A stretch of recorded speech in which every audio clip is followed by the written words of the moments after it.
Bienvenidos y bienvenidas a la cuarta clase de este curso sobre cómo es que los territorios hablan para poder entender la teología no solo desde lo literario, por decirlo de alguna forma, sino también para entenderlo desde la construcción territorial. Y cuando hablamos de construcción territorial, no estamos hablando solo de geografía, sino que estamos hablando de todo lo que de alguna forma rodea la geografía. ¿Ya? Eh, por ejemplo, aquí en Chile, y Sergio y Elías y Johnny y Antonio lo saben, somos muy largos, muy, pero muy, muy largos. Y de hecho vamos cambiando mucho de lugar en lugar. Los del norte se parecen muy poco a los del centro y los del centro se parecen muy poco a los del sur. Los dichos del sur pueden no resonar en el centro y los dichos del centro no pueden resonar en el sur. Y somos un país demasiado diverso, demasiado grande como para entendernos completamente. De hecho, la manera que tenemos de hablar, incluso de pronunciar las palabras, cambia justamente en el mismo. Estamos hablando de solo un país. Sin embargo, al ser tan largos y al ser tan grandes, obviamente vamos cambiando muchísimo. Y los que hablan de una forma en el altiplano no hablan de la misma forma en la costa. Y también, cierto, el vocabulario va cambiando. Entonces, cuando hablamos de territorio, no solo hablamos del territorio geográfico, sino que más bien am, estamos hablando de su totalidad, que el territorio está compuesto no solo de geografía, eh, sino que también está compuesto de vocabulario, de cultura, de cosmovisión, y en este caso, de religión. Entonces, sí, el territorio va cambiando. Si ustedes se dan cuenta, comienza el texto, o más bien dicho, la historia de los seguidores de Jesús comienza en Galilea, pero después se va a extender por el Asia Menor y también, ¿cierto?, por Europa. Porque ahí ustedes tienen la carta a los romanos, y de hecho ahí mismo en la carta a los romanos, ¿cierto? La idea de Pablo de estar en España. Entonces, tenemos un territorio bastante diverso, y hay que entender los territorios para poder en realidad saber lo que dice el texto. Ahora, hay una cuestión muy importante y que se da justamente en el tema de la lectura del pasaje en cuestión que estuvimos viendo respecto de la guerra espiritual, que está en Marcos capítulo 16, si no me equivoco. Marcos 16, del 9 al 20. Eh, yo les he dicho que para leer la Biblia hay que tener en cuenta una cantidad enorme de variantes. Y si no tenemos en cuenta esas variantes o esas variables, entonces algo se nos puede quedar en el tintero, ¿ya? De hecho, Sabas me preguntaba el tema de la arqueología. Sí, podemos usarla como variable. El tema está en, por ejemplo, si nosotros vamos a hablar acerca del éxodo, va a ser imposible con la arqueología apoyar el éxodo. No podemos. ¿Por qué? Bienvenida Anita, también Ezequiel Wells, gracias por estar presentes también. ¿Por qué? Si ustedes se dan cuenta y se ponen a leer el Éxodo, ¿cierto? Se van a dar cuenta que la cantidad de personas que sale de Egipto es demasiada, primero. De hecho, es un número incoherente porque es más de la población que existía en el territorio en cuestión el momento en que este texto se pudo haber escrito. Entonces, mucho. Al ser una cantidad enorme de gente, supongamos que sea simplemente un número bajo. Digo, para no hacerlo calzar con el número que aparece en el texto, sino que un número bajo. 100.000 personas. Supongamos que sean 100.000 personas. 100.000 personas, ¿cuánta basura podrían producir en una semana? muchísimas, muchísimas. Y cada campamento, porque son 40 años los que vagaron por el desierto, y ustedes tienen el recorrido y están los mapas bíblicos y todo lo demás, si ustedes ven, bueno, en ese territorio no se ha encontrado arqueológicamente algún sustento respecto del éxodo. ¿Me explico? Entonces, sí, la arqueología nos ayuda, pero nos ayuda de otra forma, de otra manera. También tenemos que entender ciertas cuestiones de la arqueología para darle un sentido hermenéutico. Es decir, tiene que tener algún sentido hermenéutico el hecho de que nosotros estemos hablando del exo. Y eso es lo que hay que buscar más allá, si nosotros podemos hacer coincidir ya el territorio con la arqueología, por ejemplo. ¿Ok? Eh, hace no recuerdo cuándo, hace como un año atrás, hice un curso respecto de cristología y le pedí a un psicólogo cristiano que hiciera una especie de, de, ay, ¿cómo se llama esto? Perfil psicológico de Jesús, ¿ya? Eh, hizo una cuestión muy espectacular, inclusive ahí intervino la inteligencia artificial, hizo dialogar a Jesús con, o más bien dicho, él dialogó con la mamá, con los amigos y le hizo preguntas. Eh, pues si alguno de ustedes está inquieto por lo que estoy diciendo, ustedes me pueden pedir el video y después yo se los envío para que ustedes lo vean. El tema es que obviamente nosotros podemos usar todos los recursos que queramos, pero todos los recursos siguen siendo eso, recursos. Y todo recurso se tiene que utilizar a medida que uno vaya entendiendo el por qué y el para qué que quiere tal o cual herramienta, sea la arqueología, sea la psicología, sea la arquitectura, por ejemplo, vamos hoy día a ver algo respecto de eso. Entonces, todos son herramientas y son variables que uno tiene que manejar, pero siguen siendo variables. Entonces tenemos que encontrarle a esas variables el sentido hermenéutico que tiene. Ok, Sabas, después lo voy a dejar ahí en el grupo para que ustedes lo puedan ver el video del psicólogo que nos acompañó. Yo propuse la parte teológica y él hace todo el tema de, bueno, y la conversación fue antes con él para que él después hiciera el perfil que les digo. Entonces, como les digo, y hay otra variable que no tiene que ver con geografía, con arqueología, sino que tiene que ver exclusivamente con el texto.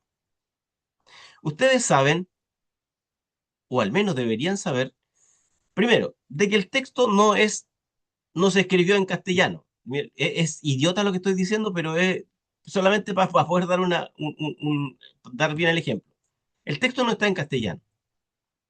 Primero, el texto está en hebreo, en griego y algunas partes en arameo.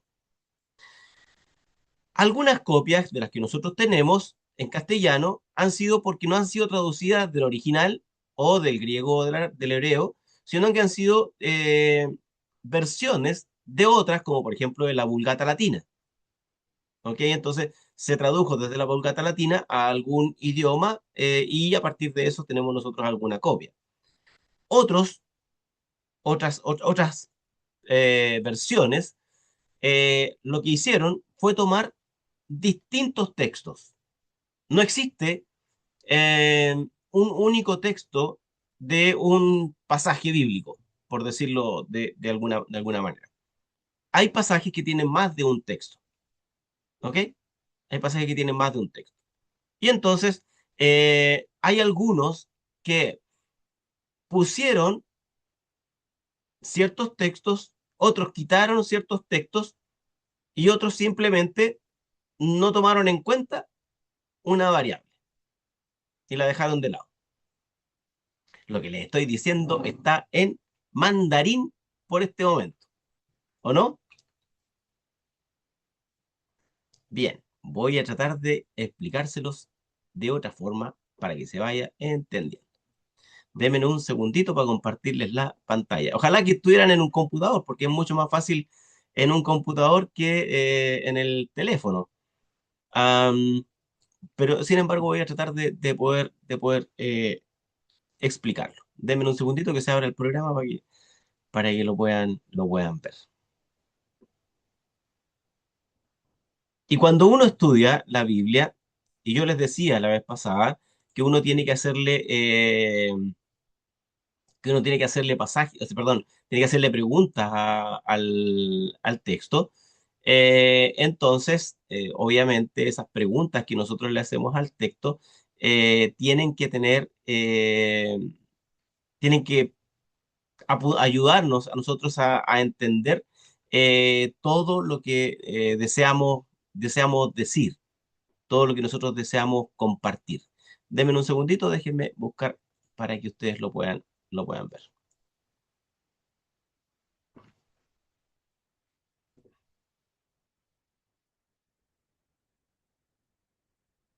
Ok, ahora va. Ahora sí va. ¿Están preparados? ¿Listos? Redoble de tambores. Trrr. Ahí va.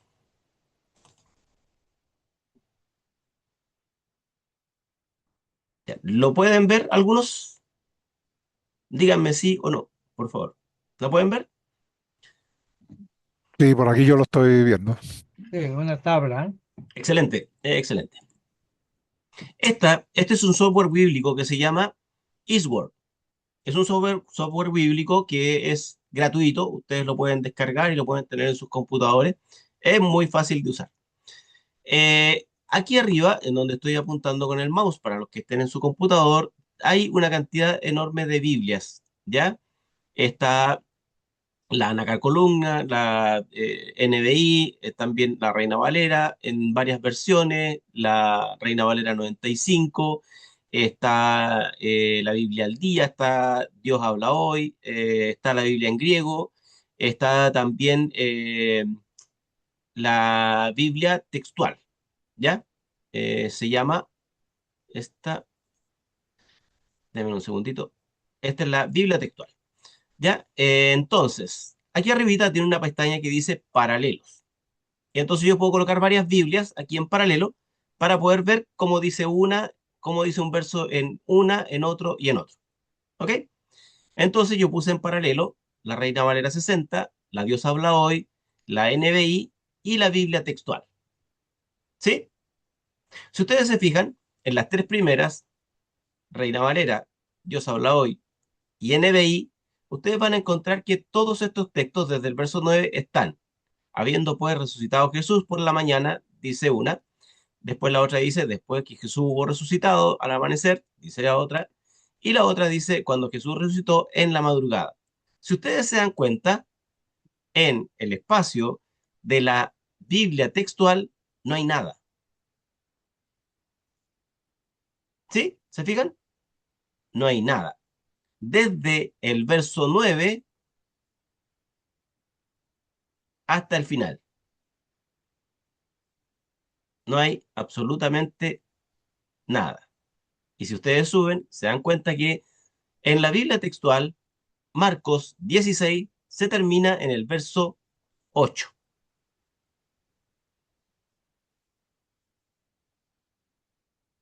¿Vamos bien? Se fijan, aquí en el verso 8 dice, y salieron huyendo del sepulcro, pues se había apoderado de ellas un temblor y espanto, y a nadie dijeron nada porque tuvieron gran temor o tuvieron temor. ¿Ok? Entonces, después sigue el verso 9, pero en la Biblia textual no hay absolutamente nada. Ok, ya lo vieron. Eso generalmente no lo vemos muchas veces. Si ustedes van, denme un segundito, por favor, no me corten, no se vayan.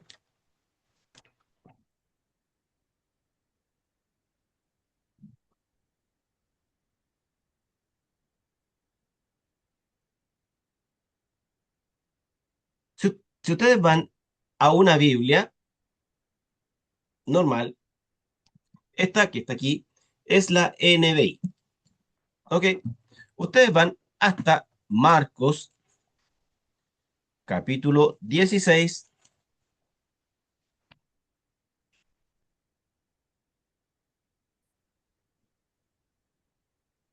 Marcos 15, 16. En la parte de abajo de la Biblia, desde el verso 9 en adelante, hay una leyenda, aquí abajito, que justamente dice que algunas traducciones no incluyen desde el verso 9 en adelante. ¿Ya? ¿Lo tienes por ahí, Sergio? Fíjate qué dice abajo. Y si puedes, lo lees. Sí, dice, los manuscritos deben ser más antiguos y otros testimonios de la antigüedad no incluyen Marcos 16 del 9 al 20. En lugar de este pasaje, algunos manuscritos incluyen una conclusión más breve. Exacto. Resulta que supuestamente, no supuestamente, sino que hay manuscritos que son más antiguos que no incluyen desde el verso 9 en adelante, sino que esta inclusión fue posterior. ¿Ya? Posterior a que obviamente haya nacido el pasaje. Bienvenido, Germán. Justo estábamos hablando de que ojalá hubieses llegado para que estés en esta parte. Así que Muchas qué gracias, bueno que profesor. estás. Estaba terminando una reunioncita, así que disculpe nomás el atraso. Don't worry, be happy. Ezequiel me entiende porque él todo lo habla en inglés. No, y todo el mundo también, si una canción que todos conocen. Es lo único que sé decir en inglés, aparte de hello, cuando íbamos a Ezequiel. Entonces, pero me estoy explicando. Cuando nosotros vemos los textos, no solo debemos de preguntarnos por el territorio, por la geografía, por la arqueología, sino también el estilo y la forma en la que los textos se escribieron. Cuando yo les envié el video que les envié, primero, no es un video para que nosotros critiquemos el dogma de la iglesia por muy malo que esté. Ya no, a mí, en cierto sentido, no me interesa eso, sino que a mí lo que me interesa es que nosotros podamos evaluar las cosas en la justa medida en la que sí podemos evaluarlo. Podemos decir, no, pero es que lo que está haciendo es malo. Sí, lo que está haciendo es malo, pero lo hizo. Y es una práctica no solo en esa comunidad, sino que hay muchas comunidades que hacen y tienen la misma práctica. O sea, es un error, obviamente.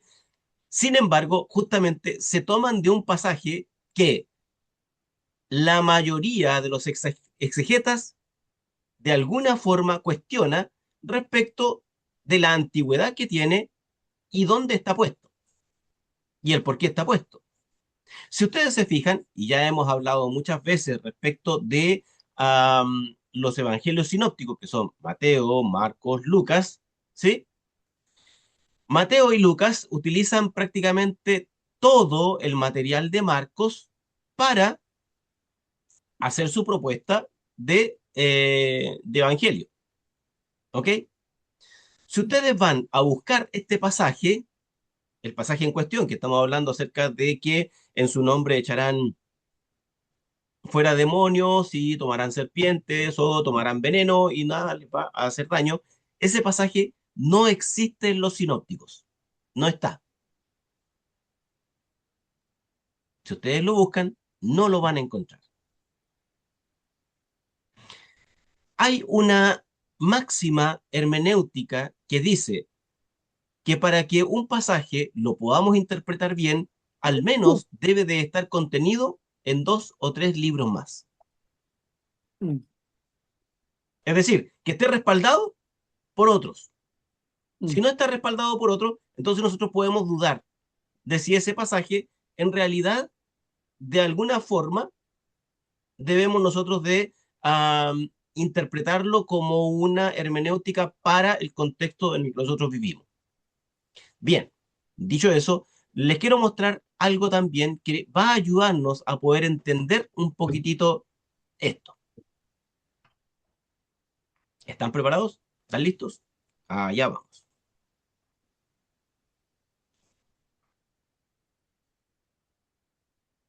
Ahí está. ¿Lo ven? Ok. Biografía de Marcos. ¿Cómo llegó este texto a nuestras Biblias? Entonces, esto tiene un recorrido. Esta cuestión no es de antojadiza, sino que tiene un recorrido y tiene una historia. Entonces, aquí estamos hablando acerca de la historia del texto y cómo este texto va a viajar por distintas formas. Marcos, el Evangelio original, ya solo llega hasta el verso 8, con un final completo y totalmente abierto. Ahí, dentro de la biografía o de la lámina, ustedes van a encontrar que también aquí hay una laminita que está hablando del griego. Luego, surge, después de mucho tiempo, más o menos, en el siglo segundo, ustedes lo ven abajo, en el siglo primero, ocurre el original. Estamos Mm. hablando del año 70, ¿ok? Estamos hablando de ese tiempo que nace el original. El final largo, desde el verso 9 hasta el 20, surge recién en el siglo segundo, en Siria, ¿ok? Esto se insertó, no correspondía al original, sino que se insertó con posterioridad. Luego, con el tiempo, a partir de finales del siglo segundo y ya en el siglo tercero, comienza a circular no la versión original, sino que la versión más larga, porque Mm. obviamente contenía la resurrección, por eso es que va a circular. ¿Me explico? Porque la otra, las mujeres llegan hasta ahí y después ya no vuelven a aparecer más y se van. Entonces no, no está ahí el tema de la resurrección. Entonces comienza a circular desde ahí en adelante y comienza justamente a ser usado por las comunidades. Por lo tanto, se hizo mucho más conocido desde finales del siglo segundo y todo el siglo tercero en adelante, la versión más larga, que nació en el siglo segundo y no en el siglo primero. Después, a partir del siglo cuarto en adelante, la iglesia recepciona este texto y no se va al original, sino que sigue en el siglo segundo y de hecho, aquí justamente lo va a incluir ya de plano y por lo tanto va a quedar como parte del texto canónico a partir de este momento en adelante. ¿Ya? Fíjense, siglo primero tenemos el original, siglo segundo nace la versión más larga, siglo tercero se comienza a usar por las comunidades, en el siglo cuarto entonces ya el canon lo incluye. Y a partir de aquí ya no se va a sacar más, excepto que con el tiempo y con los estudios posteriores se va a entender de que se debía de incluir un párrafo abajo, tal como lo leyó Sergio ahora, se debía de incluir un párrafo abajo que dijera de que esto pertenecía a otros escritos y no correspondían al original. A partir del siglo XV, perdón, en adelante, cuando las Biblias fueron ya impresas, muchas Biblias justamente van a conservar este pasaje, pero tienen necesariamente que colocar una nota. Lo malo es que algunas circularon sin la nota. Mm. Como ustedes van a ver, por ejemplo, en la Reina Valera 60 no No está sale. incluida esta nota, Claro. pero otras, como la NBI o la Dios habla hoy, sí incluyen la nota al final. Luego, ya a partir del siglo XVIII en adelante, cuando nace lo que es la crítica textual, es decir, los que examinan bien los textos, los van a poner a prueba para ver cuáles son las versiones, qué manuscritos poseemos de ella, entonces la crítica textual va a comparar esto tanto con evidencia interna como con evidencia externa. La evidencia interna responde al griego utilizado, ¿ya? El griego utilizado es distinto al griego utilizado. El griego utilizado desde el verso 9 en adelante es distinto al griego utilizado del verso 8 hacia atrás. Por lo tanto, la evidencia interna justamente apuntaba a eso. Y la evidencia externa, ustedes la tienen en el original, que no estaba el texto ahí. Una lectura responsable de este texto debe de poner el acento, ¿cierto?, Eh, en el tema del envío, en el tema del envío, en el testimonio y la protección de los enviados. En eso debe estar puesto el acento, ¿ya? El acento debe estar puesto en el envío, en el testimonio y en cómo es que Dios va a proteger a los enviados. Da lo mismo si es contra serpientes, si es contra un tractor, si es contra un caballo desbocado, si es contra un pastor que cree que se la sabe toda. Es la protección, ¿ok? No está hablando explícitamente de qué. Respecto de la historia de la investigación del texto, espero no estarles aburriendo. ¿Están aburridos? ¿Vamos bien o no? Ok, porque lo único que veo son a Elías y a Sergio, entonces no sé cómo. Está No, sí, entretenido. No estamos vamos bien, aburridos. vamos bien, Está vamos entretenido, bien. oye. Vamos. Vale, gracias. Gracias. Vamos bien, Corona. Historia de la investigación. ¿Cómo descubrimos este viaje?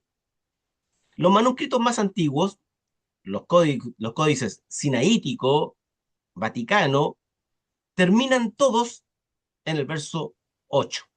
No hay más. Luego, otros manuscritos incluyen el verso 9 al 20, pero esto solo a partir del siglo V en adelante.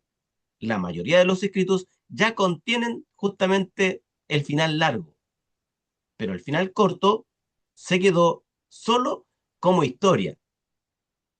Y estos, el códice, el sinaítico y el vaticano, justamente habían trabajado con los originales más cercanos al siglo I.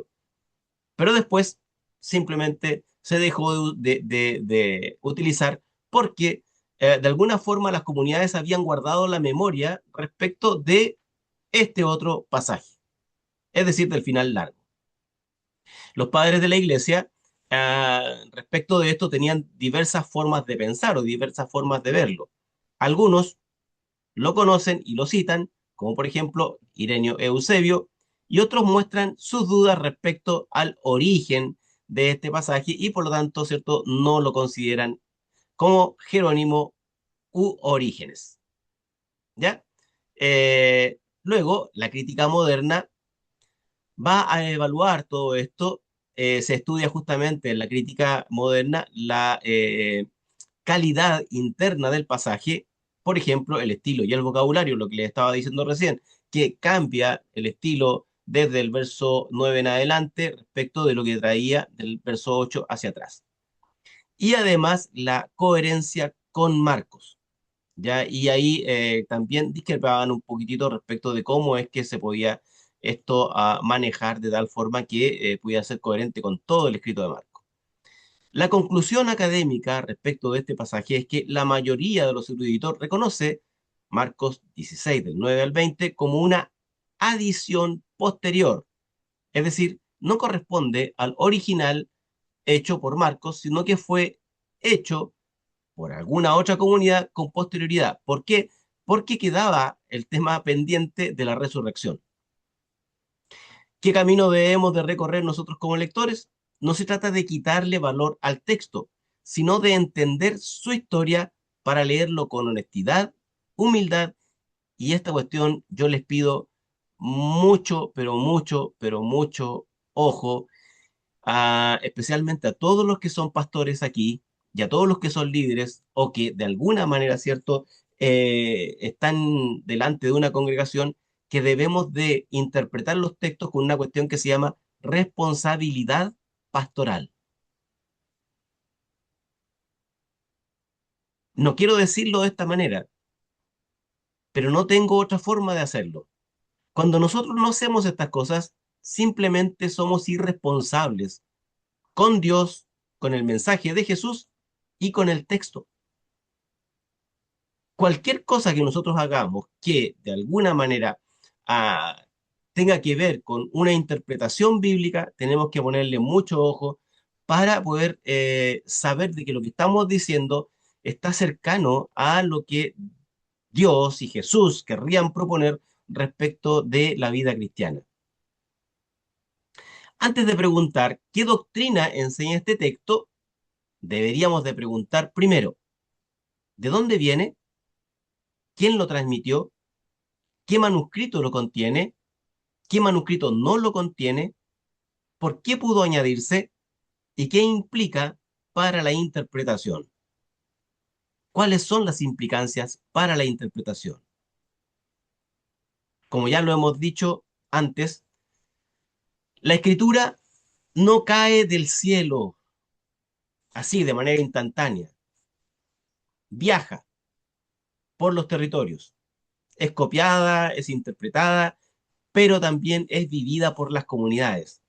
De ahí que debemos de ser responsables, porque este texto, justamente, esta comunidad que yo les envié el video, entiende el texto de una forma total y completamente horrible respecto de lo que el texto quiere decir. El texto apunta a cómo es que Dios protege a aquel que ha enviado. Y no está diciéndole, para poner a prueba tu fe, tienes que tomar serpientes, tienes que tomar veneno y probar así, ¿cierto?, de que Dios está contigo. Conocer la historia de un texto ayuda a honrar la verdad y a servir mejor al Evangelio de Jesús. Y en este caso a Jesús mismo. ¿Me estoy dando a entender con lo que les estoy diciendo? Entonces, Totalmente. yo no sé si uno, mire, nosotros generalmente no hacemos mucho esto, de examinar los textos, hacerles preguntas, tratar de poder entender el texto desde su base. Cuando ya ustedes no encuentran, y yo les he dicho muchas veces, el filtro más grande que tenemos para poder interpretar un texto es la vida de Jesús. Ahora, si este texto justamente está supuestamente dicho por Jesús, pero no está en los otros textos, como Mateo y Marco, entonces debemos de levantar alguna sospecha. Y para eso, investigar, investigar e investigar. Cuando yo estaba en el seminario, estudiando, eh, estaba de seminarista en una iglesia que se llama la Iglesia de Independencia. Sergio debe de conocer. La Iglesia de Independencia, la Iglesia Bautista de Independencia. Un día estábamos en el culto y una persona comenzó a sentirse mal y comenzó a tener convulsiones. Comenzó a convulsionar, a convulsionar. La gente comenzó a acercarse, acercarse y acercarse y a orar y todos gritando, llorando y gritando y llorando. El tema es que la gente de esa iglesia casi mata a esa persona. Hasta que no llegó alguien que sabía un poco de medicina y le dijo está convulsionando porque está teniendo un ataque cardíaco. Y tuvo que llegar la ambulancia y llevársela al médico y llevarla al hospital porque obviamente tenían que tratarla. No estoy diciendo, no estoy diciendo con esto de que todas las personas actúan de la misma forma y todos son ataques cardíacos. Como dije en el chat del grupo, toda experiencia, toda experiencia personal o comunitaria no se puede invalidar. Porque es experiencia. ¿Se entiende? Esa experiencia. La experiencia no puede invalidarse. Yo no les puedo decir ni traspasar lo que yo sentí en ese momento porque es personal. Y cualquier cosa que yo haya sentido en ese momento, solo lo puedo explicar yo. Solo lo puedo explicar yo. Cuando esto ocurre en una comunidad, a lo mejor la comunidad tendrá la forma de explicarlo, la comunidad lo ha visto. Tampoco puedo negarle tampoco puedo negar lo que en ese momento pueda estar pasando. Tampoco estoy negando de que existan entes misteriosos que están en alguna parte y de repente se dejan caer. ¿ya? Pero no puedo hacer que eso se vuelva, entre comillas, un dogma cristiano, o que eso se vuelva parte de la enseñanza. La Biblia no está para apoyar nuestras experiencias personales o comunitarias. Muchas veces leemos la experiencia de la comunidad, o más bien dicho, leemos la Biblia a partir de la experiencia de la comunidad. Pero en realidad quien debe de darnos la expectativa de experiencia debe de ser el texto mismo. Y el texto mismo debe de hablarnos a nosotros y a nosotras desde alguna parte. ¿Me estoy dando a entender, queridos amigos? Por favor, les quiero escuchar un momento para después poder seguir dialogando con ustedes.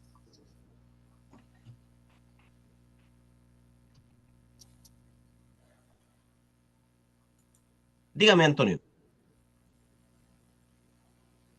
Eh, bueno, yo lo que pienso también y que se da en forma muy recurrente muchas veces en la iglesia, que más allá de la experiencia pasar a ser como parte de muchas veces del canon teológico de una comunidad, ¿ya? Muchas veces pasa eso. Pero también hay personas que sus experiencias que han tenido la llevan a ser parte de su canon teológico personal, ¿ya? De hecho, muchas personas viven la fe a través de la experiencia que ellos han tenido y de hecho muchas veces hablan a otras personas y le dicen, no, es que el Señor me habló tal cosa, el Señor me profetizó y me hizo que profetizara tal cosa.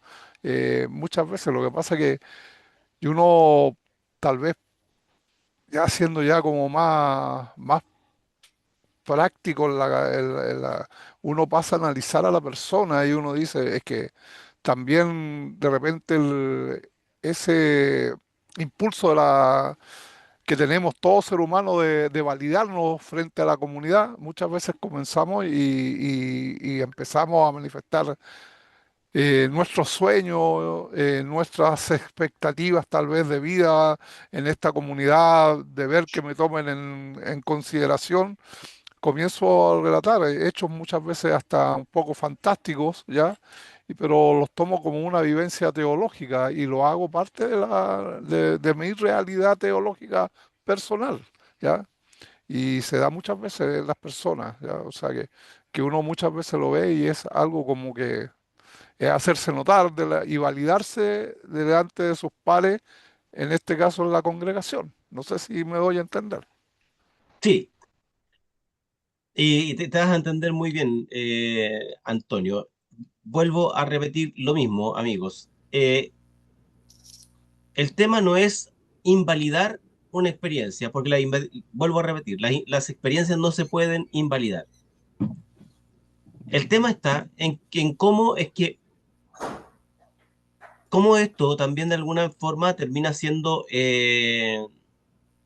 no sé si beneficioso, de bendición para la comunidad. Cómo es que nosotros vemos, interpretamos, leemos la Biblia, o desde dónde, desde qué parte.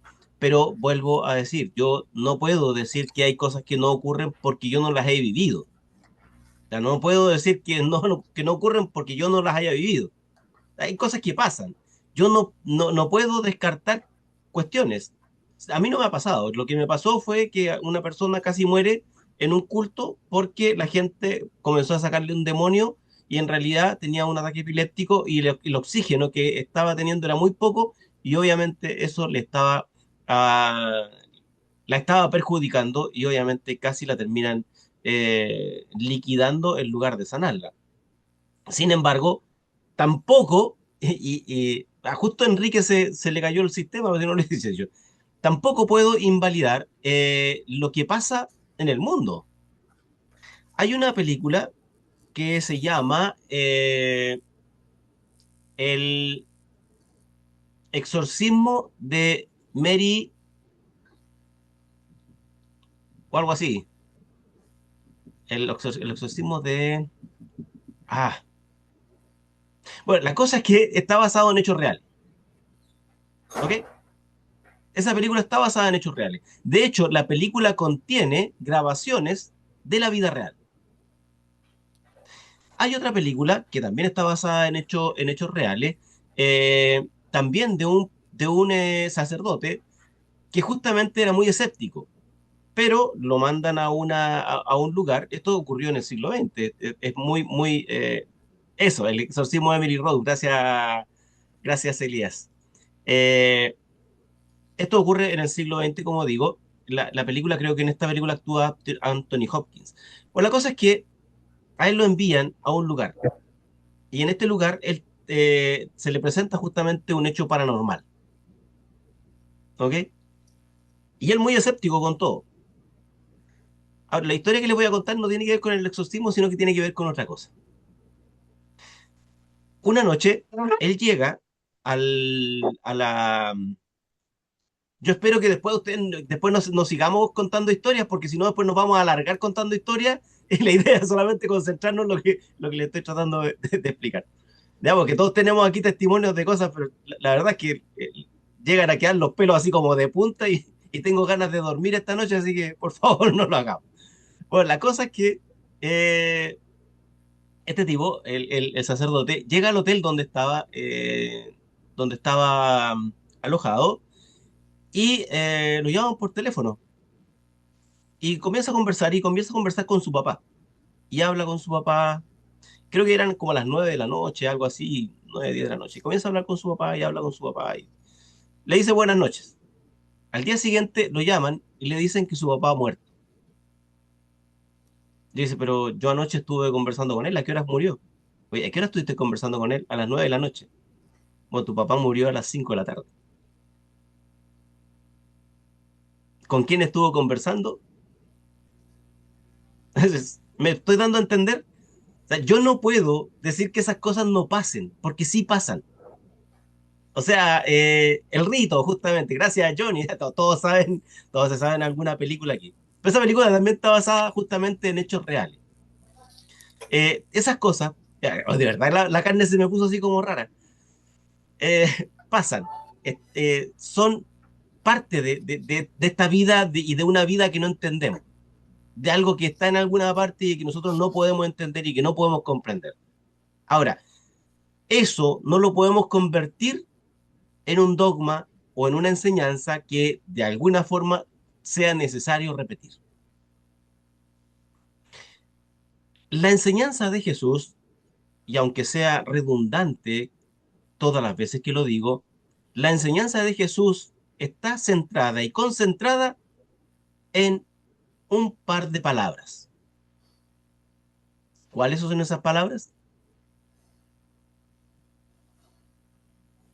El reino de los cielos se ha acercado.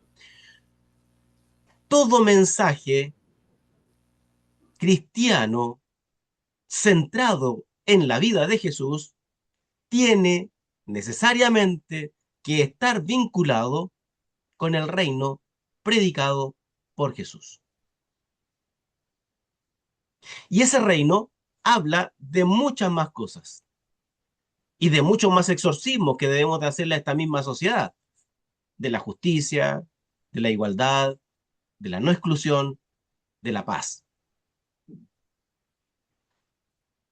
Entonces, después les voy a dejar la lámina que hice de Marcos, se las voy a dejar para que ustedes la puedan tener y ustedes después, si quieren hacer su propia investigación, háganla, busquen, para que ustedes puedan darse cuenta. Ustedes no saben cuánto paso yo en el computador diariamente para poder ah, tener una clase que les pueda ayudar. O sea, así como ustedes trabajan en sus propios trabajos, yo aproximadamente paso unas 3 o 4 horas sentado aquí en el computador, no para que la inteligencia artificial me diga lo que tengo que decir. No, tengo que investigarlo, tengo que buscarlo, tengo que saber de dónde viene. Si no, en realidad, o sea, duraría, no sé, 10 minutos en hacer un paper, porque eso es lo que se demora el chat GPT o cualquier otra inteligencia artificial. Pero hacer el trabajo de investigación requiere más tiempo. Yo les voy a dejar la lámina. Ustedes evalúen si ustedes quieren hacer el mismo trabajo y buscar la información. Lo que yo deseo es que ustedes, o más bien, lo voy a hacer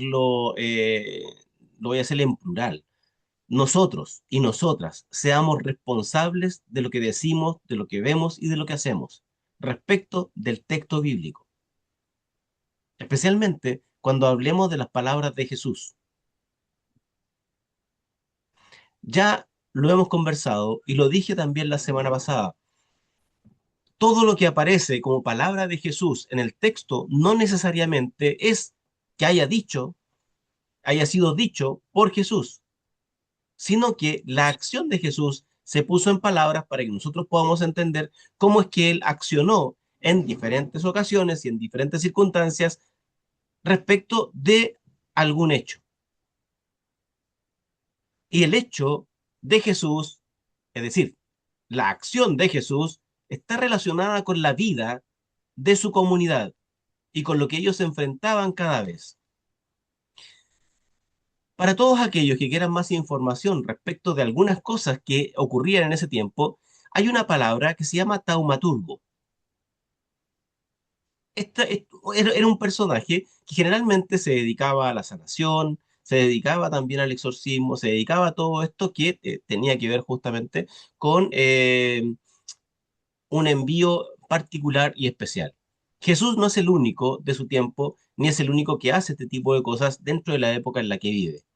Es más, inclusive también para que muchos emperadores fueran validados religiosamente, de ahí que existe el culto al emperador, también a varios de los emperadores se les adjudicaron milagros en vida respecto de personas que vivían en su época. Cuando nosotros hacemos este trabajo, tenemos que hacerlo con tanto cuidado para no salirnos del argumento histórico que debe de pesar al momento en que yo pueda decir algo. Y de hecho, vamos a ver algunas cosas ahora que nos van a ayudar a poder entender un poco más todo esto con otros ejemplos que no están en los evangelios, sino vamos bien a verlo desde la perspectiva de las cartas. ¿Algo que quisieran decir ahora? Jesús hace, bueno, con respecto a lo que recién acaba de decir, Jesús hace milagros, pero no era su trabajo hacer milagros. Y yo creo que tampoco hace milagro para validarse como profeta, porque así era reconocido como profeta. Eh, lo hace por las circunstancias que le toca vivir, ¿no? Pero no que se haya querido validar ante la comunidad de ser un taumaturgo, como dices tú, un Taumaturgo. milagrero. Ajá. Muchas gracias, Sergio Sabas. Eso de este muchacho que habló con su papá ya estando muerto, a mí me provoca. ¿Cómo puede explicarse eso? A mí realmente me causa cierto problema entenderlo en esa dimensión. Y lo confieso. Si te causa problema a ti, también me causa problema a mí. El tema está en qué ocurrió. No, yo No, no, ni siquiera lo puedo. no, un Vuelvo a momento. repetir. Sí, Dime. a ti no te causa problema porque lo estás afirmando. Yo lo negaría de entrada por una sencilla razón, porque eso no es natural, ¿verdad? Y ¿cómo se llama? El Evangelio, Jesús no vio las leyes naturales. Si yo me tiro de una segunda planta, me voy a caer para abajo, no me voy a caer para arriba. Eso es imposible. Entonces, ¿pero cómo se explica eso? Te vuelvo a Un repetir. muerto no puede hablar, eso es imposible, ¿verdad? Te vuelvo a repetir, Sabas. No sé si me escuchaste o no. Vuelvo a repetir. Yo no puedo invalidar ninguna experiencia. No puedo decir que eso es falso porque a mí no me ha ocurrido. ¿Se entiende? Yo no puedo invalidar las experiencias de alguien. No puedo decir que no. Mira, voy a contarles, por favor. Quiero terminar con el tema porque si no, no voy a avanzar en la clase. Y no quiero quedarme pegado con esto porque esto es solo una pequeña, un pequeño entremés, como dijo el doctor Chapatín, para poder hablar de otras cosas. Mira, aquí en Chile, aquí pueden decirme justamente, ¿cierto? Sergio, Antonio, los chilenos que están aquí presentes. Aquí en Chile existe la leyenda o la tradición del tema de los, ay, ¿cómo que se llaman esto? Los duendes, ¿ya? En el campo aquí a lo mejor Elías también conoce las historias de los duendes. En el campo chileno se cuentan las historias de pequeños individuos chiquititos que se roban a los niños, ¿sí? Los roban, se los llevan. Bueno, cuando un tío mío, hermano de mi madre, tenía aproximadamente 5 años, quizás menos, se perdió en en el campo, en el bosque cercano donde ellos vivían. La cosa es que empezaron a buscarlo, empezaron a buscar, empezaron a buscar, y hasta que de repente lo encontraron. Ya te doy la posibilidad, Juanito, déjame terminar. Bueno, lo encontraron. La cosa es que le preguntaron a él qué había pasado y le dijo, unos amiguitos pequeñitos me invitaron a jugar a un bosque. Ya me invitaron a jugar al bosque y a subirme a un árbol y la cosa, eh, me invitaron a eso. Ya, pero ¿y quiénes son? ¿No? ¿Y por qué te saliste? No, lo que pasa es que uno de ellos me mordió la oreja y por eso me vine. Cuando mi tío apareció, le faltaba un pedacito de oreja.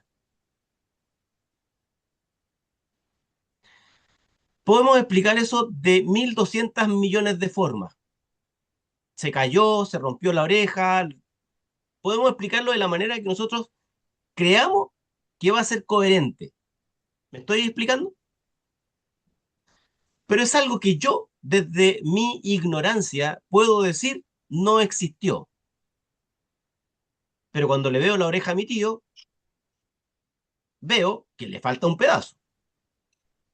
¿Cómo lo perdió? No tengo ni la más remota idea. Pero yo no puedo decirle a él que él no vio lo que vio, ni que pasó lo que pasó. Lo mismo ocurre con esto, y lo mismo que dice ahí Sergio respecto de Saúl, hablando, ¿cierto? Ahí con Samuel y la cosa. Vuelvo a decir, no quiero enredarme en esta cuestión, porque si no, al final vamos a terminar hablando de otra cosa que no tiene que ver con lo que estamos diciendo. Solo quiero decir y solo quiero volver a repetir que las experiencias personales o comunitarias no se pueden, no se pueden invalidar, porque a mí no me haya pasado, porque yo no lo haya vivido, porque yo no lo haya sentido. Hay cosas que simplemente no puedo explicar y no voy a explicar y entre comillas no me interesa explicármela, porque no me pasaron a mí y las personas a las que les pasó seguramente entenderán y encontrarán alguna explicación, si es que la puede tener. Sergio me dice, va a tener que hacer una clase de este tema, ¿no? No sé si no, después terminaría con pesadilla, no sé si voy a terminar haciendo una clase. Pero me estoy dando a entender. Juanito Hernández, por favor. Es otro tema que fue tocado tangencialmente y que solamente quiero dejarlo planteado como como un tema muy importante y que es problemático y que tiene que ver con la función que desempeña la mayoría y yo a veces lo he desempeñado y es el del pastorado. Y es cómo legitimarse. Regresamos, porque esa fue la palabra que usó un hermano ahorita, cómo legitimarse ante una congregación. Y el problema que a mí se me plantea es que necesitamos acaso y por qué necesitamos mostrar que tenemos algunas facultades extraordinarias o sobrenaturales para tener aceptación y ser aceptados legítimamente en una comunidad como guías, como compañeros. Y la otra pregunta, o es que necesitamos mostrarnos como superiores no podemos encontrar una aceptación que sea horizontal de hermanos a hermanos. Es decir, todo eso y tiene que ver con la función pastoral, eso, ¿no? Solamente eso quería plantear. El tema de la validación ante otros, o sea, por ejemplo, vuelvo al ejemplo de la hermana esta que casi pierde la vida con el tema del ataque epiléptico que estaba teniendo. Era ataque epiléptico, no era cardíaco, era un ataque epiléptico. Eh, Ella no se estaba validando, ella estaba teniendo un ataque. No estaba tratando de que otros la puedan de alguna forma, ¿cierto?, validar o que se preocuparan de ella. No estaba haciendo eso porque finalmente tuvimos que ya llamar la ambulancia para que la puedan trasladar a un centro asistencial. No tenía nada que ver. Sin embargo, dentro de la psicología, y aquí a lo mejor Enrique a lo mejor sabe más que yo con respecto a eso, sí hay personas que necesitan validarse delante de otras y obviamente van a requerir ciertos instrumentos de validación de otro tipo y desde otros lados.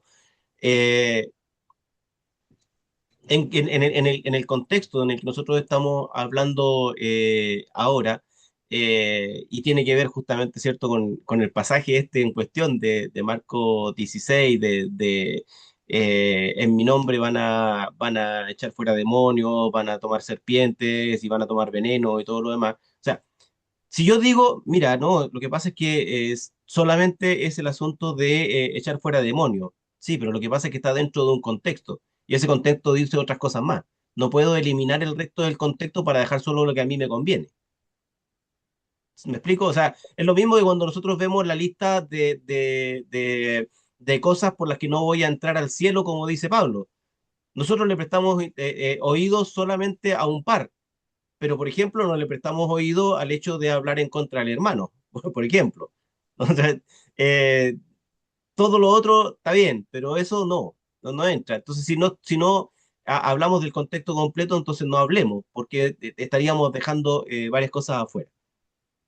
Entonces, dentro del contexto en el que estamos viendo nosotros, tenemos que entender de que este pasaje debió haber sido puesto única y exclusivamente con la intención de hacerle ver al enviado la protección divina respecto de todo aquello que le pueda resultar antagónico.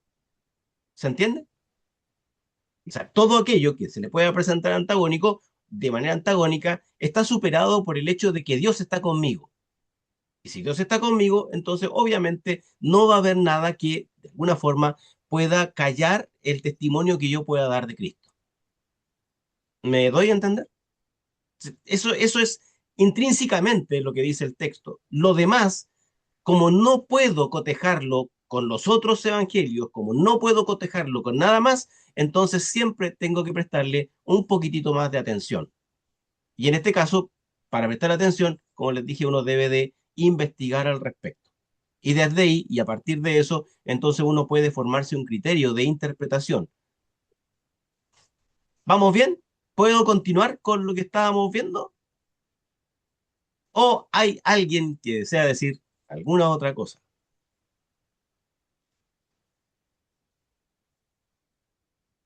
Como dice Sabas, hay que entender el género literario también dentro de otras cosas también. Hay que entender en el caso de la lingüística hay que entender muchísimas cosas.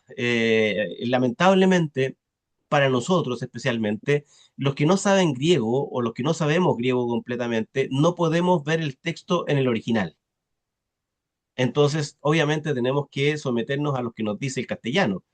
Eh, pero como me dijo alguna vez Antonio Piñero, que para algunos que leen teología y escuchan el nombre de Antonio Piñero y dicen, ay, estuvo hablando con Antonio Piñero, sí, pero no es persona, por algún correo electrónico no, pero sí, estuve hablando con él y él me hacía ver justamente el hecho de que si nosotros podemos encontrar argumentos históricos para entender el texto, no necesitamos saber griego, hebreo o arameo. Necesitamos saber un poco de la historia del texto y del contexto para poder dar a conocer aquello que sea necesario dar a conocer en el texto. Dice Sabas.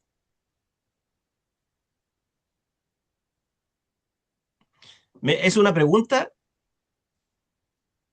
Sabas? Porque Una no está como... pregunta, ¿Ah? es una pregunta, claro. ¿Cómo podemos utilizar la crítica histórica para entender el texto? Acabo de decirlo, por ejemplo, con el texto de Marco. Aquí hay crítica histórica, porque el texto solamente aparece a partir de finales del siglo segundo en adelante, y en el primero, es decir, no está. Entonces sí hay crítica histórica. Lo que dije, por ejemplo, también de la arqueología, también tiene que ver con la historia. Eh, Fíjense,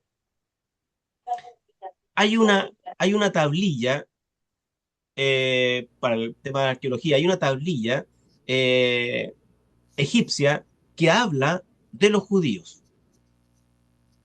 Hay una tablilla egipcia que habla acerca de los judíos, y de hecho creo que dice Israel. Es una tablilla.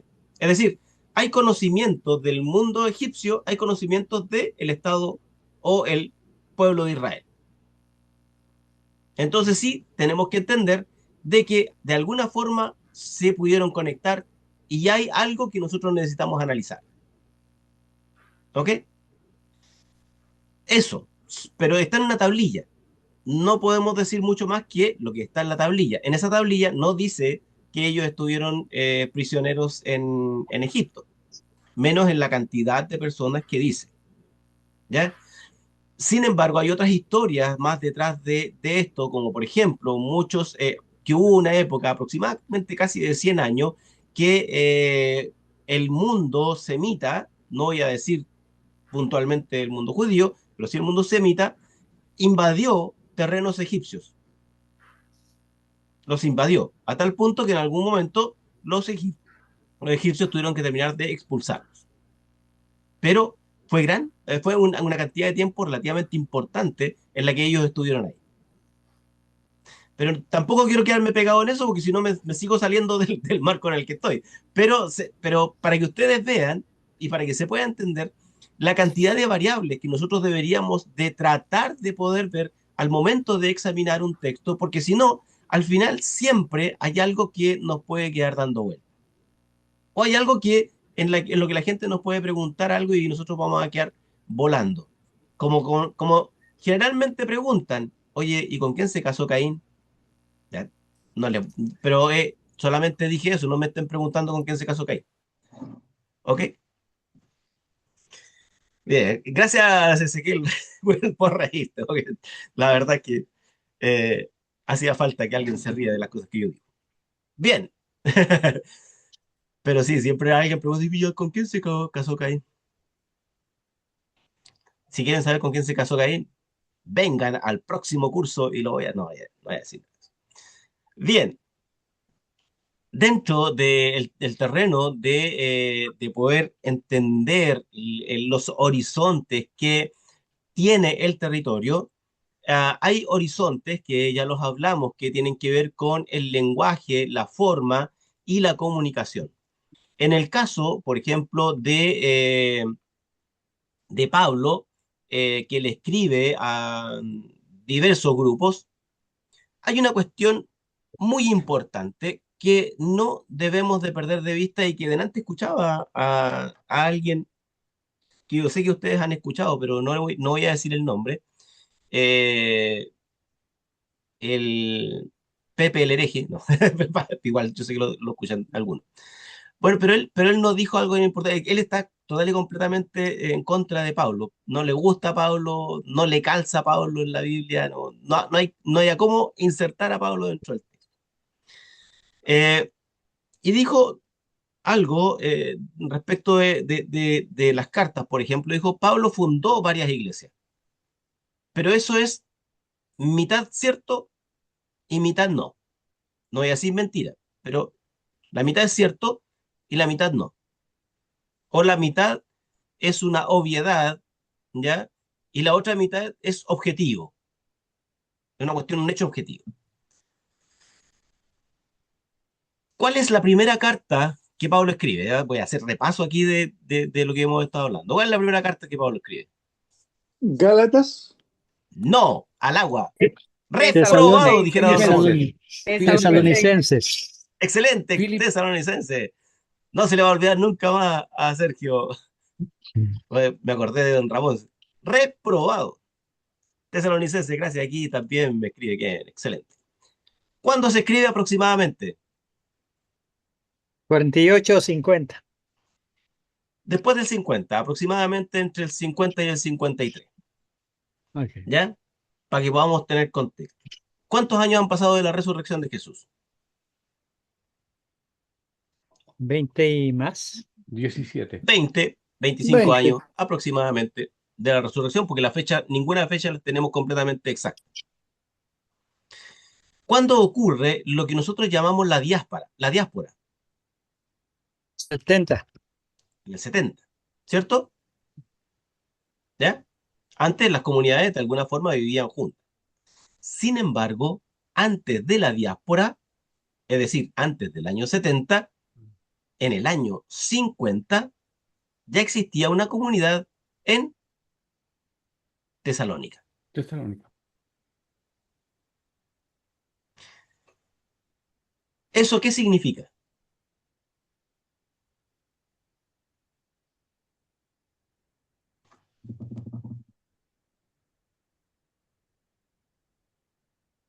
Eso significa que es muy probable que Pablo nunca la haya fundado, porque no hay constancia de que eso haya ocurrido. ¿Ok? Lo que significa que alguien llevó el mensaje o alguien de Tesalónica lo escuchó en alguna parte y lo llevó a Tesalónica y a partir de eso entonces comenzaron a conversar. Pablo, dentro de sus viajes, conoce a la comunidad de Tesalónica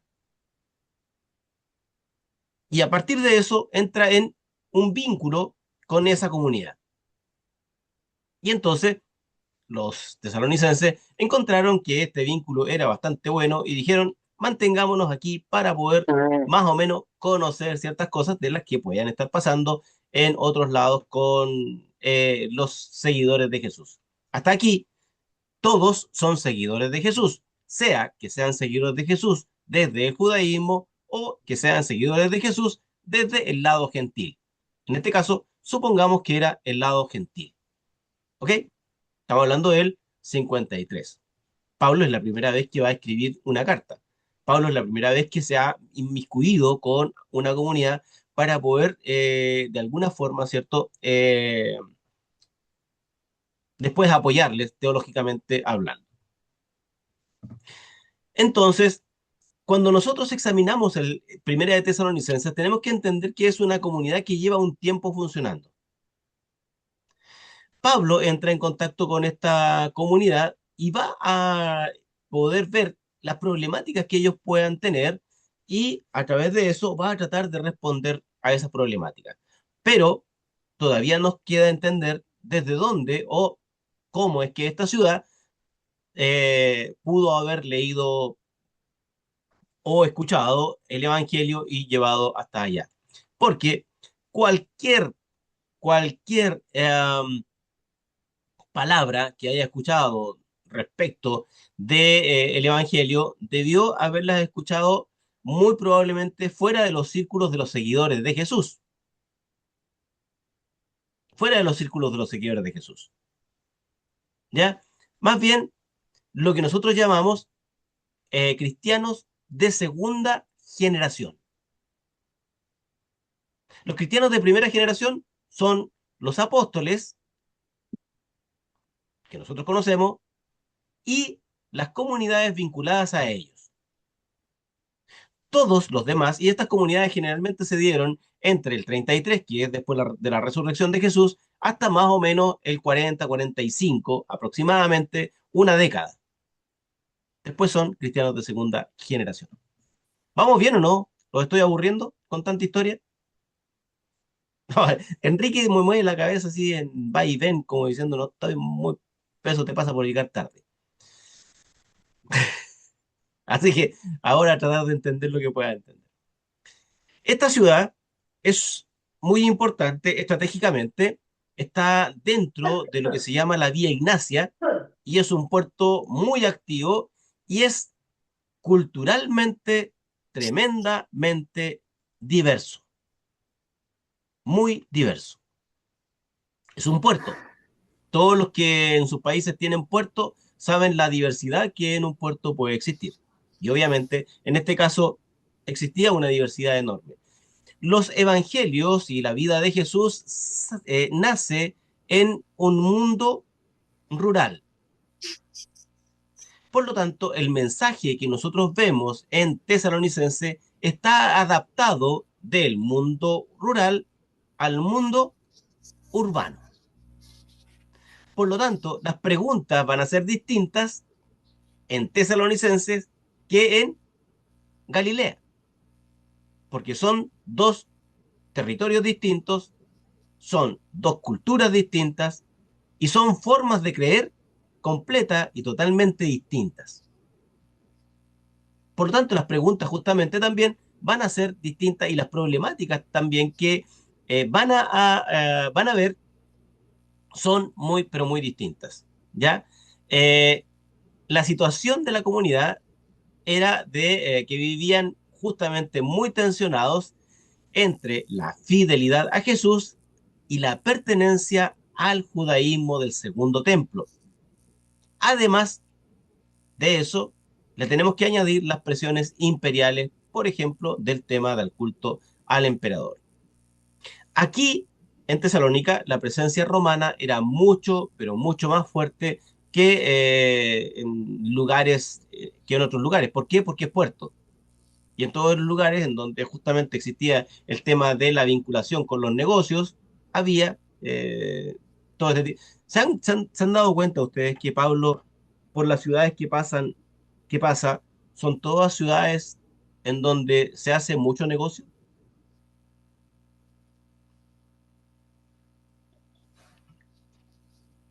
Y eso tiene una respuesta muy sencilla. Pablo es carpero. Y lo que hace Pablo es buscar negocio y hacer negocio. Entonces se va a pasear, no se va a pasear por un pueblito chico, se va a pasear por urbes más o menos importantes, porque ahí es donde está el negocio, no está en otra parte. Así que cuando ustedes vean, ¿no? Éfeso, tremendo, Corinto, otros, todos de alguna manera son ciudades que son muy, pero muy importantes. El tema central de esta carta está vinculado justamente cómo es que las personas, los que creían en Jesús, entendían la muerte y cómo la enfrentaban. Pero no la muerte propia, sino la muerte de algún ser querido. Y a partir de eso es que Pablo va a manejar justamente ese asunto, entregándoles esperanza de que Dios de alguna forma va a considerar a esas personas. Pablo le dice, yo no quiero que ustedes ignoren respecto de los que están durmiendo. No les dice muertos, les dice los que están durmiendo, como que si estuvieran por ahora en un sueño y luego van a despertar. Entonces les va a dar esperanza. Se tiene que entender, vuelvo a repetir, que el Evangelio nace en lo rural, desde aquí es despachado a lo urbano, pero debe de ser reinterpretado y reacomodado, porque obviamente no tienen las mismas problemáticas en ambos lugares. ¿Ok? Voy a avanzar un poquito más rápido, cosas porque necesito mostrarles algo antes de que me pille la hora, porque si no me voy a quedar pegado y vamos a tener, con este tema vamos a terminar el año, pero no quiero terminar el año con este tema, quiero terminar en 2 clases más. Luego de eso, y después ustedes sí van a tener el documento y después ustedes pueden leer todo lo que quieran en el documento y ahí van a poder, inclusive ustedes mismos, hacer sus propias críticas a ese documento. Hay una cuestión que es muy importante ver de Tesalonicenses, que tenemos primera de Tesalonicenses y segunda de Tesalonicenses. Sin embargo, segunda de Tesalonicenses no es una carta propiamente hecha por Pablo. Es una carta posterior. ¿Ok? Es una carta posterior. No la escribió él de puño y letra. Lo que está puesto en segunda de Tesalonicenses es el pensamiento de Pablo, pero no escrito por Pablo. ¿Ya? Tesalonicenses, algunos investigadores le entienden que este texto no está hecho exclusivamente por Pablo, sino que más bien la diferencia de vocabulario, de estilo y de organización es distinta. Y también la reflexión respecto de la venida de Cristo en segunda de Tesalonicenses cambia. ¿Ya? Hay otra forma de verlo, hay otra forma de instalarlo. Y es porque también el pensamiento de Pablo, en cierto sentido, va a evolucionar. El pensamiento de Pablo no es un pensamiento acabado. El pensamiento de Pablo es un pensamiento evolutivo. ¿Ok? Si ustedes se dan cuenta, y aunque Timoteo no está escrito por Pablo, sino que su pensamiento está puesto allí, Pablo va a decir en Timoteo no que ya lo haya alcanzado todo, ni que ya sea perfecto, sino que sigo a la carrera, es decir, sabe que él va a morir. Sin embargo, si ustedes leen sus textos anteriores, él va a decir los que todavía estemos aquí, los que nosotros esperamos. Entonces, va a cambiar, su pensamiento va a evolucionar, también dependiendo en el espacio en el que él se encuentre, ¿no? El espacio territorial de vida en el que él también se encuentre. ¿Vamos bien? ¿Tú ven? Están esperando otra imagen, ya les voy a mostrar otra imagen para que ustedes puedan, porque yo sé que le gustó el tema de las imágenes, así que la siguiente semana voy a hacer el curso con títere, para que, para que después no digan que no hago algún tipo de show. Ok, otra, otra carta que es de especial atención para nosotros tiene que ver con Primera de Corintios. Primera de Corintios sí es una carta que todavía es mucho más compleja.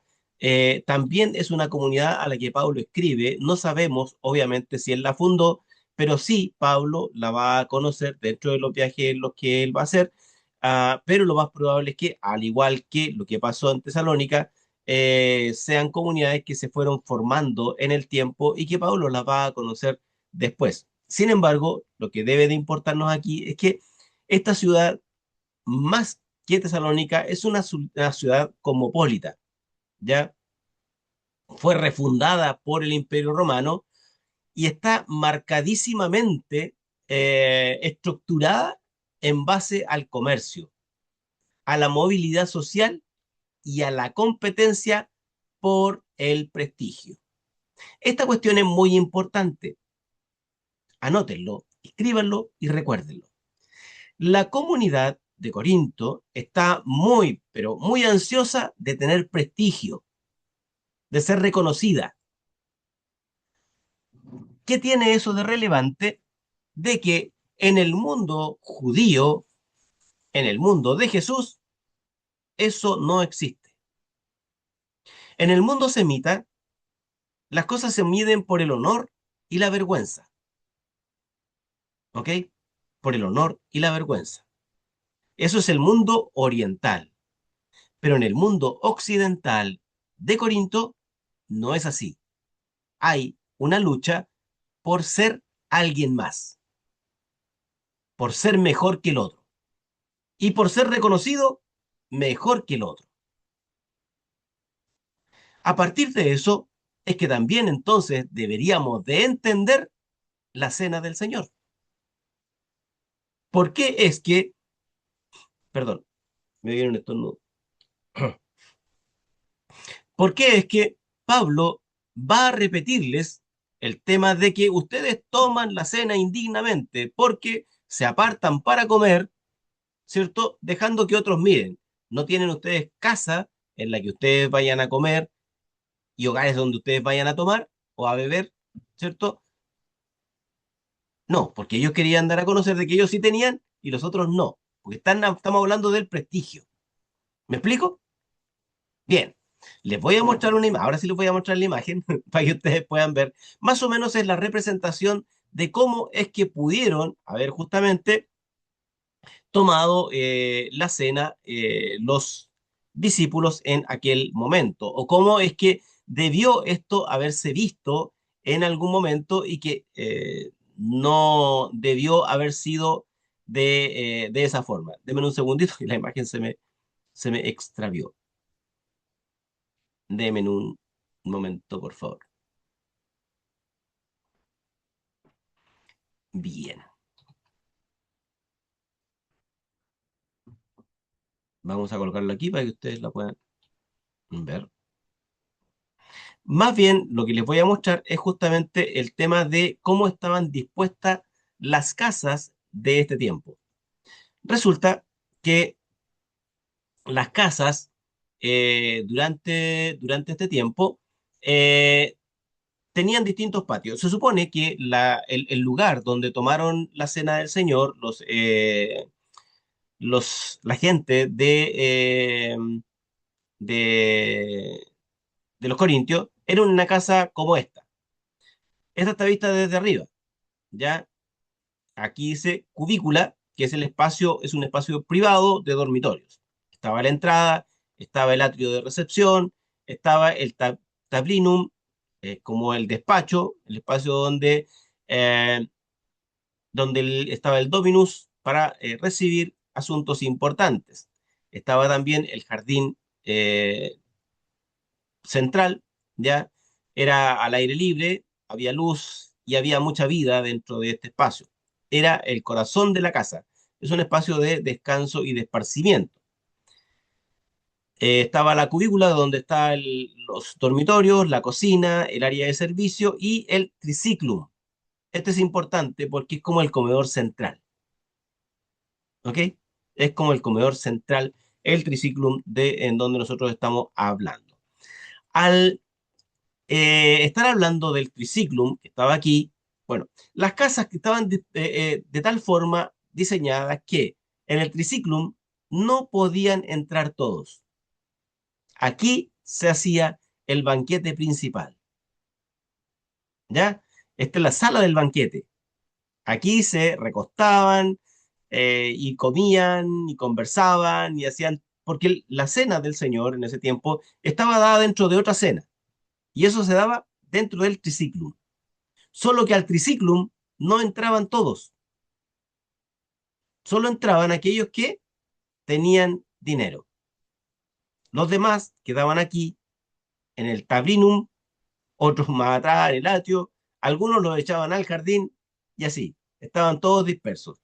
Pero al momento de la cena, quienes más tenían se ganaban aquí adentro, ¿ok? Dentro de este espacio. Dejo esta imagen y les voy a buscar la otra inmediatamente. Denme un segundito más, por favor, porque quiero que ustedes la puedan ver bien. Denme un momento, por favor.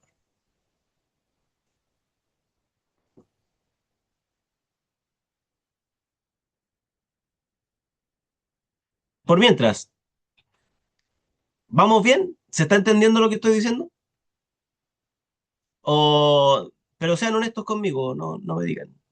Sean honestos, díganme si está bien, está mal. No, ¿dónde Si, puedo Sí, sí, se conseguir una de entiende. esas casas? ¿Perdón? Vamos entendiendo, vamos ¿Dónde puedo, entendiendo. dónde puedo conseguir una de esas casas? No, no, Sí, sería. qué lujo, ¿no? Qué lujo. Eran casas lujosas. Realmente eran casas lujosas. Y realmente no todos tenían las posibilidades de tener estas casas. Ahora, el tema más, en cierto sentido, el tema más complejo de estas casas es que o sea, sí existían comunidades aquí adentro, habían comunidades aquí adentro. El asunto está en que o sea, lo que nos lleva a lo siguiente, existen personas, existen personas que podían pagar por estas casas, pero aquí habían cristianos, aquí habían creyentes en Jesús. Y entonces, estos cristianos, creyentes en Jesús, ah, tenían justamente, ¿cierto?, las posibilidades económicas de tener estas casas. No todos las podían tener, no todos, no todos tenían las posibilidades de poder acceder a estas casas. Y obviamente, al no tener todas las posibilidades de estar en estas casas, no hay forma de entender la vida comunitaria, sino es a partir justamente de cómo es que terminó importando mucho más lo económico que lo comunitario. O sea, el que tenía dinero puso la casa para que nos juntemos, para que nos reunamos. Pero dentro de la comunidad también había gente que no tenía dinero, que estaba con problemas económicos. Y no se resolvieron esos problemas económicos. Es más, esos problemas económicos terminaron también por hacer que las casas de alguna forma sirvieran como elemento de exclusión. Aquí les voy a mostrar la imagen para que ustedes la puedan ver mejor todavía.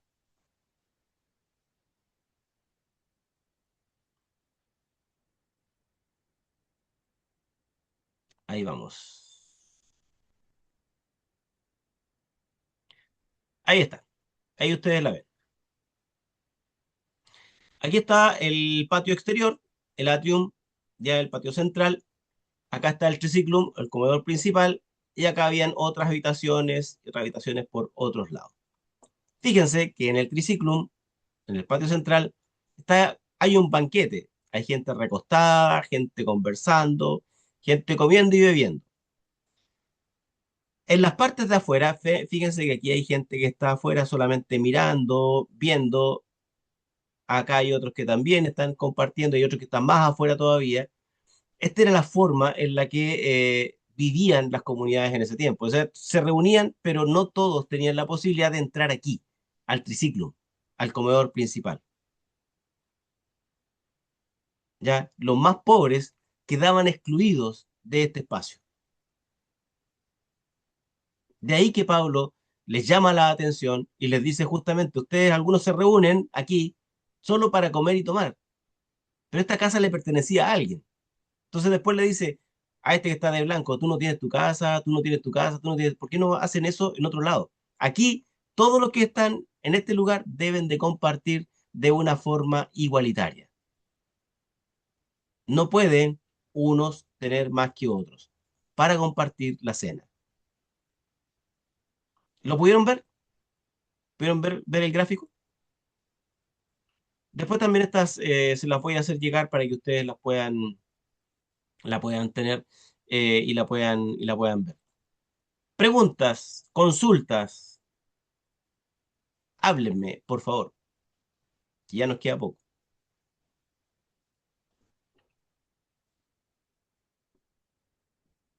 Era como una forma de segregar también, entonces, esta forma que tenían los corintios de servirse la cena, Perdón, porque perdón, no te también, entendí.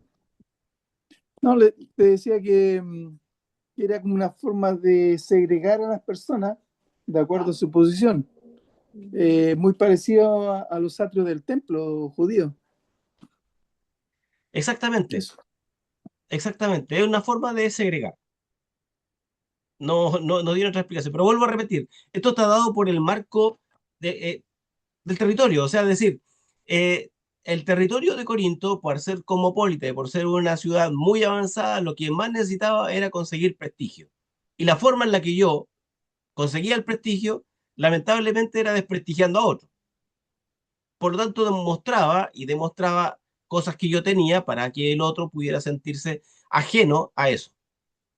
Y es lo que Pablo llama a poder evaluar. O sea, por favor, no podemos hacer eso. Si estamos hablando de la cena y estamos hablando del recordatorio de Cristo, entonces la cena está para otra cosa y no para esto.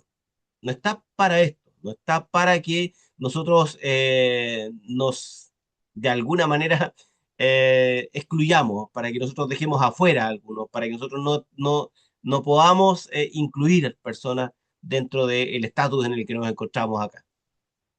¿Ya? ¿Alguien más que quiera decir algo? Enrique. Me llama la atención, perdón, llegué tarde porque estaba en otra reunión de iglesia. Me llama la atención con esto que estábamos mostrando, el triclinium y todo esto, cómo no cabe mucha gente adentro. O sea, comunidades entonces de 20, 25 personas, 30 personas. No me imagino un grupo de 60 personas dentro de una casa. Eran comunidades ¿Cómo lo relativamente hacían? pequeñas, nunca fueron comunidades como las que nosotros tenemos hoy día. Aparte de que ustedes tienen que recordar también de que muchas de estas comunidades eran perseguidas. Eh, Justamente eso mismo daba el hecho de que no tuvieran o no pudieran ser grandes comunidades que estuvieran ahí reuniéndose. Siempre fueron comunidades relativamente pequeñas, no no sé, no de más de 20 personas dentro de esas comunidades. Y aún así todavía existían algunos problemas. Ezequiel Wells, Sí, mi observación es la siguiente. Este tipo de exclusión o de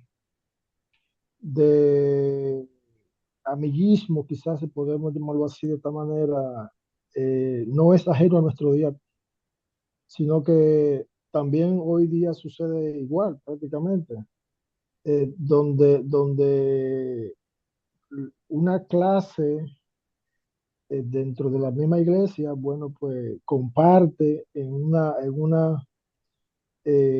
cada vez que hay ocasión especial, si se puede llamar así, excluyendo a los demás.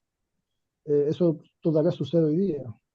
Y es una práctica que pudiéramos decir que es hasta en cierto modo aceptable quizás, por el mismo hecho de que quizás son muchos o por el mismo hecho de que quizás uno están en niveles diferentes de quizás de responsabilidad, si se quiere llamar de esa manera también, pero lo tenemos hoy día. O sea, eso es algo que es una práctica común realmente, todavía existe.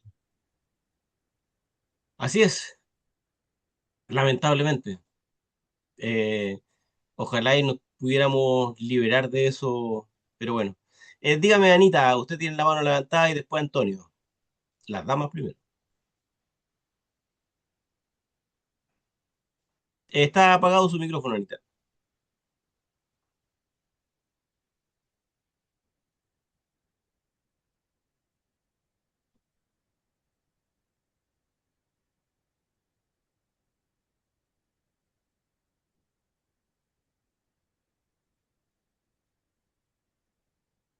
No, está apagado su micrófono, Anita. No te podemos escuchar.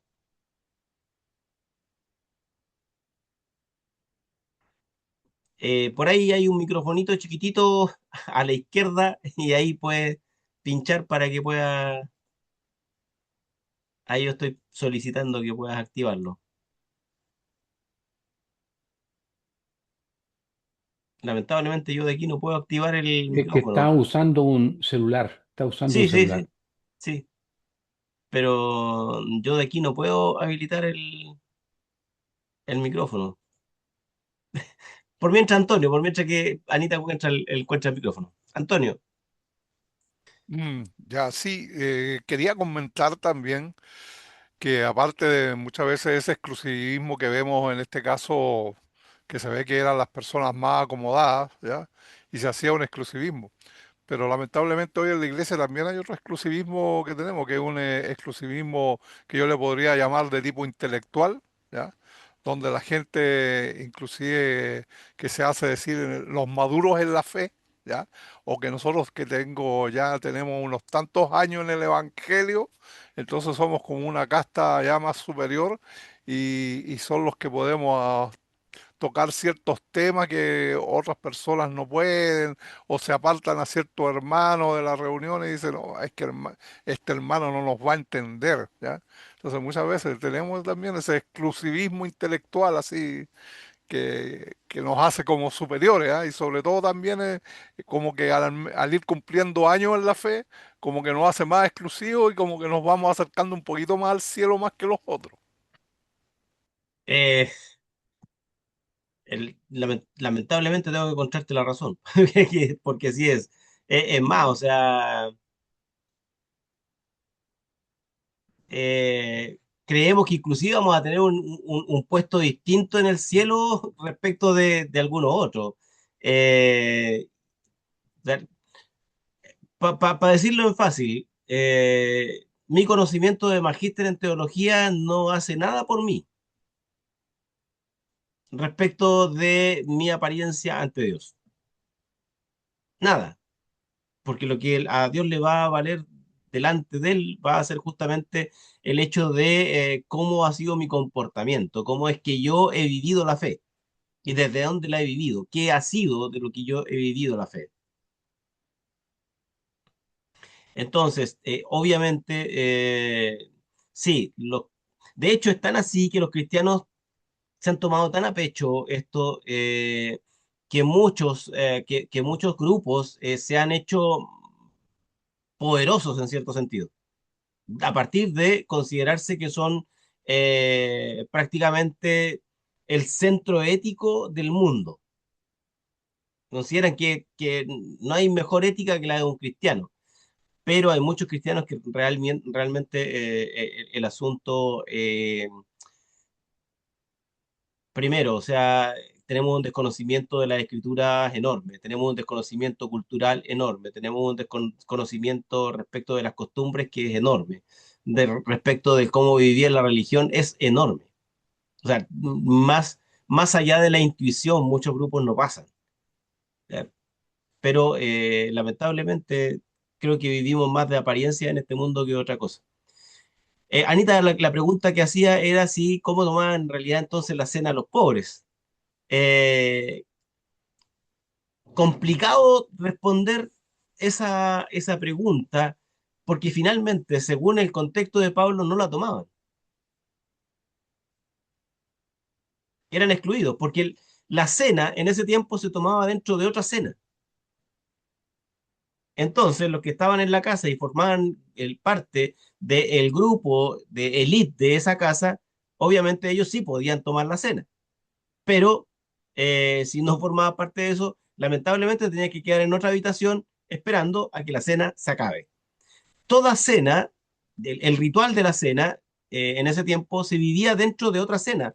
Recuerden ustedes que cuando Jesús toma esa última cena con sus amigos, está dentro de la cena pascual. Está dentro de la cena pascual. Entonces, obviamente, también está relacionado con ese momento y ese evento. ¿Ya? Obviamente, como vuelvo a repetir, lo más probable entonces es que justamente los más pobres hayan sido simplemente excluidos y no hayan podido ni siquiera acercarse a tomar la cena o a beber algo del vino que esas personas estaban teniendo. Es decir, más allá del rito estaba también el hecho de apagar el hambre. ¿Ya? Que era el momento de unión, el momento de compartir, el momento de estar relacionados y relacionadas unos con otros. Por último, última cosa de la que vamos a hablar hoy día, para después en la otra semana ya entrar en nuestro terreno. El libro de Éfeso no forma parte de los escritos probablemente escritos por Pablo de puño y letra, sino que forma parte de los escritos que contienen el pensamiento de Pablo. ¿Cuál es la importancia de Éfeso? Y esta es una cuestión que se debe de entender para poder entender el libro. Éfeso forma parte del centro urbano del Asia Menor. También es puerto. Sin embargo, la importancia de Éfeso estaba dada porque era la sede administrativa del Imperio Romano. Era la sede administrativa del imperio, lo que significaba que militarmente esta ciudad estaba mucho más presente, justamente todo el lenguaje militar, toda la visión que tenía la gente respecto de las marchas, los uniformes, ¿se entiende? O sea, el aspecto militar es muy importante en esta ciudad, porque son la sede administrativa del Asia Menor respecto del Imperio Romano. Entonces, cuando nosotros leemos la armadura de Dios en el contexto de Efesios, estamos pensando en la contraposición que Pablo está haciendo respecto de la armadura que los efesios ven todos los días en su territorio. Ellos, Pablo da a conocer como que la armadura de Cristo es el antagónico de la armadura que ellos ven en el Imperio Romano, o que ven justamente, ¿cierto?, en la militarización del territorio en el que ellos están viviendo. Entonces, lo que tenemos que hacer nosotros es darle otro significado a la armadura, resignificarlo, darle otro significado. Entonces, la armadura de Dios es la resignificación del lenguaje militar romano. Es, en el lenguaje de Pablo, la resistencia comunitaria frente a los poderes visibles e invisibles. El visible es el romano. El invisible es todo el poder económico que se concentraba en el puerto. ¿Recuerdan ustedes el video que envía el rector del instituto, en donde habla acerca de cómo les cobraban más a los pescadores y que tenían más tributación? Sí, Obviamente, todas estas cosas se daban en todos los puertos y por lo tanto las represiones también eran mucho más grandes que en otros lados para el pago de los impuestos.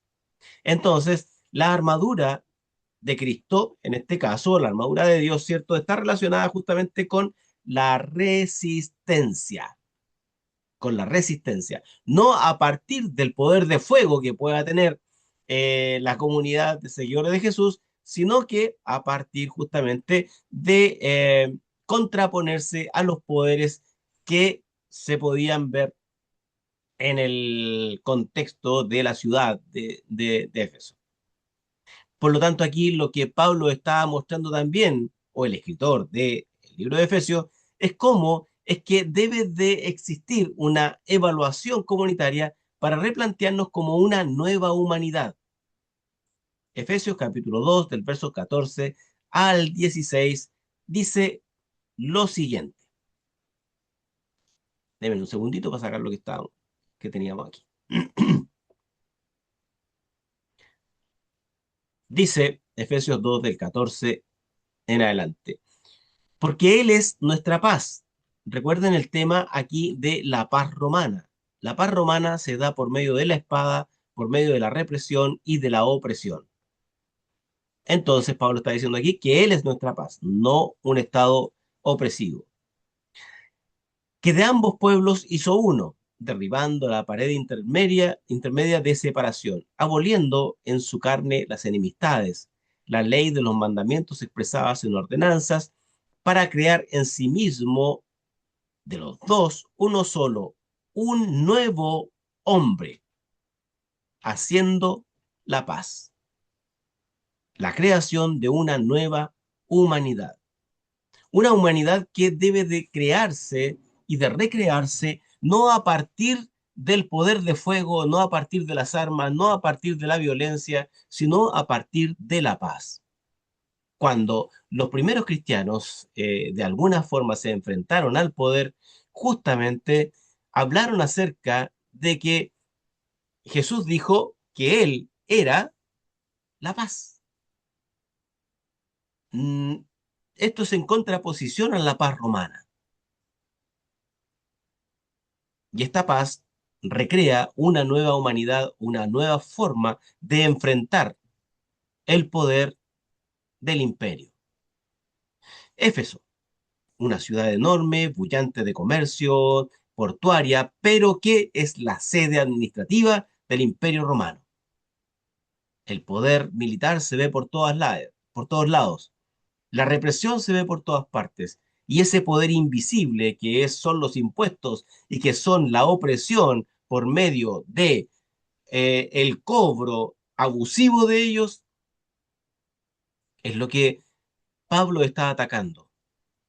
Cuando habla de la armadura y habla de estos poderes satánicos, está hablando justamente del Imperio Romano y de cómo ellos terminan oprimiendo a las personas.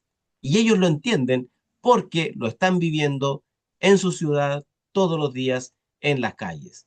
Y aún más, las comunidades que seguían a Jesús podían vivirlo doblemente o triplemente, porque no solamente tenían el imperio reprimiendo, sino tenían a la sinagoga reprimiendo y también tenían todo, ¿cierto? Eh, toda esta seguidilla de cosas, como por ejemplo que no les compraran, que no hicieran comercio con ellos y obviamente los comenzaran a dejar de lado, lo que significaba que económicamente era imposible muchas veces vivir en el mundo de Éfeso a partir de el contexto en el que ellos se encontraban. Preguntas, consultas. Espero no haber hablado muy rápido y que se me haya entendido. Les escucho en sus comentarios.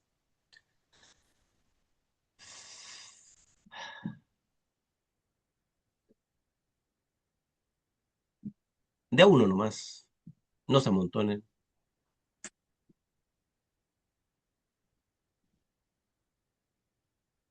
Tiene, sí, con lo último que acaba de explicar usted, se entiende muy bien el título del curso, Teología desde los Territorios. Y, y mucho satisface saber de que el Evangelio y los primeros cristianos, el mismo Pablo, pues sí le hicieron frente a las fuerzas del mal que estaban en un territorio también, pero lo hicieron. ¿Ok? Eso da esperanza para nosotros porque estamos rodeados también de fuerzas del mal en nuestros territorios y es de ahí donde tenemos que responder. Gracias, hermano Marcos. Gracias, Juanito. Gracias. ¿Alguien más?